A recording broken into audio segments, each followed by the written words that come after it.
What's going on, Jerome's? It's a beautiful Monday. Birds are chirping and stuff, and it's time for another Vikings news dump. So, yes, I understand the Jaguars win is a little bit demoralizing just because of the way that it shook out, but a win is a win is a win in the National Football League. And the offense, despite Sam Darnold, looked pretty good. The defense is back, so there's a lot of positives to take away. And 7-2, it's still 7-2. Also, the Vikings are making history. This is great. Teams with 0 Goose D'Angelo Russell touchdowns and 3 or more turnovers are 0-147 since 2010 until today. Got the one. Also, that seems like a lot where you have 0 touchdowns and you have 3 turnovers. Well, I guess the Jets exist and the Giants. So it happens, man. But the player who had all the points for the Vikings was John Parker Romo, stepping in for Will Rackard. And JPR should be the NFC Special Teams Player of the Week. 4 for 4, hitting from 45. Plus, it's great. So I love that he wears number 96, the number that he wore in training camp. And Brian Robinson, 96 questions. John Parker Romo's nickname, 96 answers.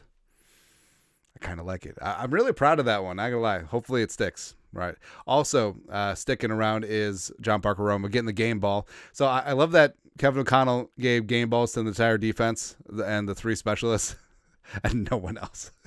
Well, maybe Hawkinson, but it was pretty clear that O'Connell was not too thrilled about things. But he's back in his guise in public, which is what he has to do. And, oh no, here comes the Lions.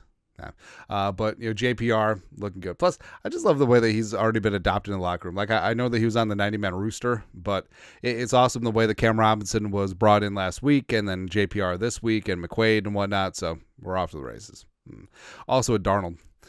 Hey, so if you take out the 3 interceptions, Darnold actually didn't play terrible.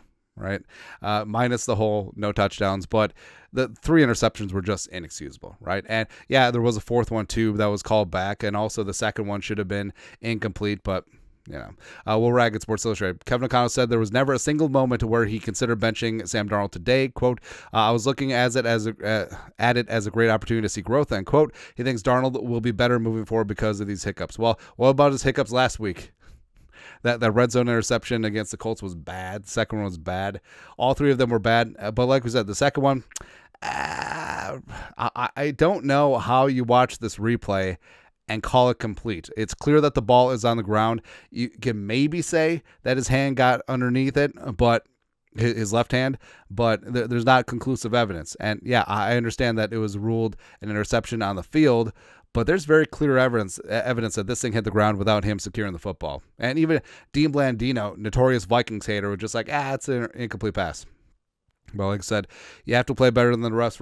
And I don't think that Mullins is the answer, because Mullins will just serve up more meatballs than Sam Darnold. But Darnold does have to do a better job balancing taking risks and being aggressive, which has been great when it works out, and just not making really stupid turnovers, right? And also his target fixation with Jefferson, that's just going to get him hurt. There's been more than 1 or 2 hospital balls out there, and you can't have that. You can't do it. Something you can do is Cam Beezy behind him. So game-sealing interception on Sunday, and then busted out the ray gun breakdancing dance, which I don't know. So after the Colts game, where Beezy had an interception that was negated by penalty, but Beezy put out, trust me, I had the most fire Selly ready for y'all after that pick. I got y'all next week. And he did. Did I lie? Movie.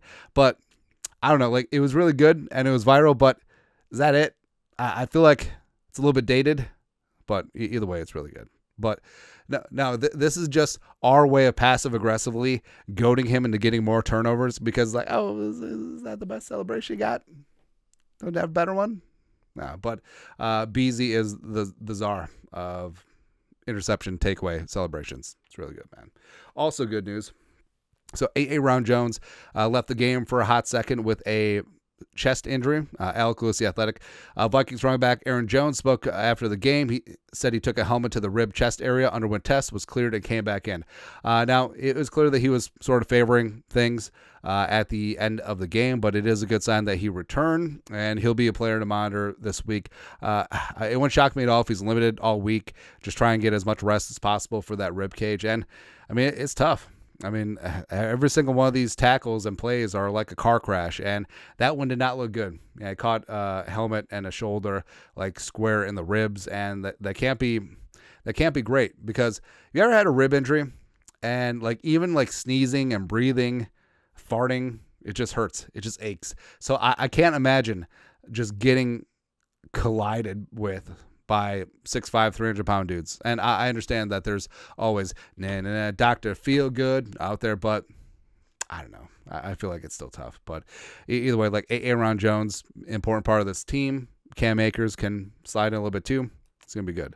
Also good. So I know that there's a lot of Vikings fans heading down to Nashville. Nashville's a fun town. Leave those Broadway girls alone.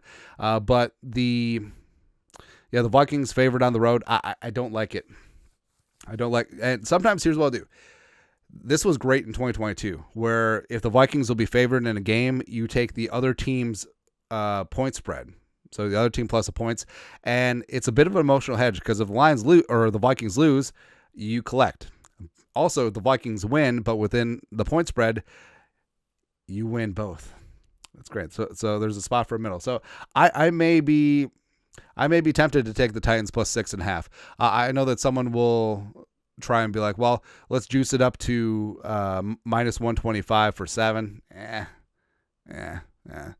Maybe we'll do like a 6-point teaser here, where it'll be the Titans plus 12.5, and then it will go over 35 in this spot. But then that's plus 120 or minus 120 on it. So either way, but yeah, the Vikings getting a modicum of respect. Last couple of games are favored by about a touchdown in the Jaguars game when Trevor Lawrence is ruled out, and now Jared Goff, 5 interceptions, man.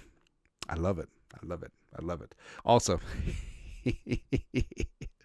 Falcons fans were treated to the Kirk Cousins experience yesterday. So the Falcons were down against the Saints, 4th and 4, clock ticking, only a couple left, and Kirk decided to check it down instead of setting up Buffalo right 7 heaven, and clock ran out, and yeah, Falcons fans were certainly not happy. And of course, this is shades of the playoff game against Daniel Jones and the Giants, 4th and 8.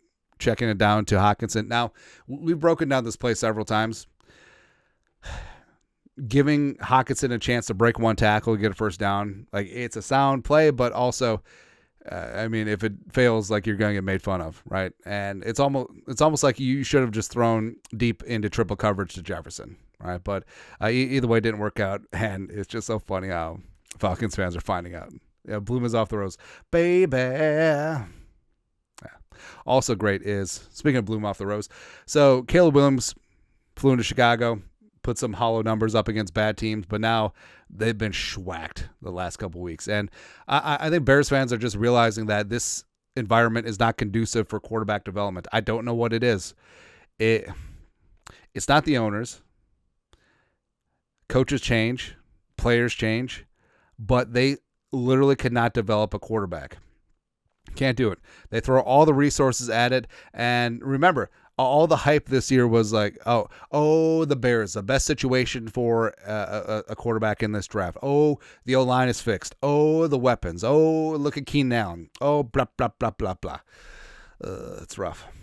It's rough. And hopefully it stays rough for the next couple weeks, because it would be nice. It would be nice to end November 4-0, wins against the Jaguars, Colts, Jaguars, Titans, and the crooked Chicago Bears. I think the Vikings do have that in the cards, but of course, one game at a time. I just love seeing the Bears fail, which is kind of mean-spirited, because Bears fans are long-suffering, but the way that they just got all pompous and smug about, hey, well, Caleb Williams, and also the way they treated Justin Fields, that didn't sit right with me. Anyways, also not sitting right is this stupid schedule. So, of course, we're going to watch it because it's Thanksgiving. What else are you going to do? But Bears-Lions early game on Thanksgiving Day. Then you got Giants and Cowboys. Jesus Christ. And then the Dolphins against the whatever Packers. Who made the schedule? It's ridiculous. Now, this is going to be a very interesting Thanksgiving because every Thanksgiving, family doesn't agree on everything. There's going to be booze, lots of booze. The politically charged atmosphere is ripe for discussion. And now we got bad football because I know that a lot of people have used the football as buffers to like not discuss politics with your old uncle who's sort of set in his ways, or your blue-haired niece who's certainly set in their ways. And now you got nothing. Now you just have to like stare at these jabronis and be like, hey, so what you think? Nah. I mean, these games will be fine. That's why they have gambling. But this one felt good. See if Jared Goff can throw 6 or 7 interceptions. I don't know, man. I don't know. But that is it. Vikings Monday news dump. You guys are the best. You know what to do. Skull production value.